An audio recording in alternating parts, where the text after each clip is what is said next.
മലയാളത്തിലേക്ക് ഒരു പുതിയ നായിക കൂടി. നിവിൻ പോളി കേന്ദ്ര കഥാപാത്രത്തെ അവതരിപ്പിച്ച് അദ്ദേഹം പ്രൊഡ്യൂസറായും എത്തുന്ന ഏറ്റവും പുതിയ മലയാള ചിത്രമാണ് ഞണ്ടുകളുടെ നാട്ടിൽ ഒരിടവേള. പ്രൈമം ഫെയിം അൽതാഫ് സലിമാണ് സിനിമ സംവിധാനം ചെയ്യുന്നത്.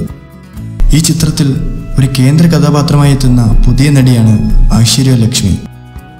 ഐശ്വര്യ കൂടാതെ അഹാന, സൃന്ദ എന്നിവരും ചിത്രത്തിൽ പ്രധാന വേഷങ്ങളിലെത്തുന്നു. കേരളത്തിൽ തിരുവനന്തപുരം ജില്ലയിലാണ് ഐശ്വര്യലക്ഷ്മി ജനിച്ചത്.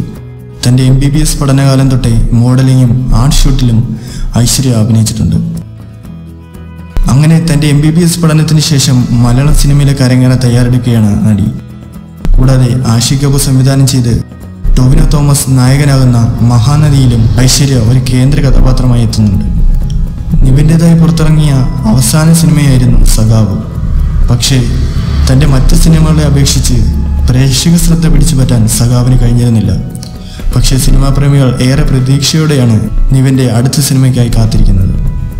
ഒരു പുതുമുഖ നായികയാണെങ്കിലും ഈ സിനിമയിലൂടെ ഐശ്വര്യ മലയാളത്തിൽ ശ്രദ്ധിക്കപ്പെടും എന്നത് ഉറപ്പാണ്.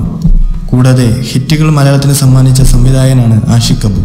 ടൊവിനോ തോമസ് കേന്ദ്ര കഥാപാത്രമായി കൂടി എത്തുമ്പോൾ പ്രതീക്ഷകൾ വാനോളമായിരുന്നു.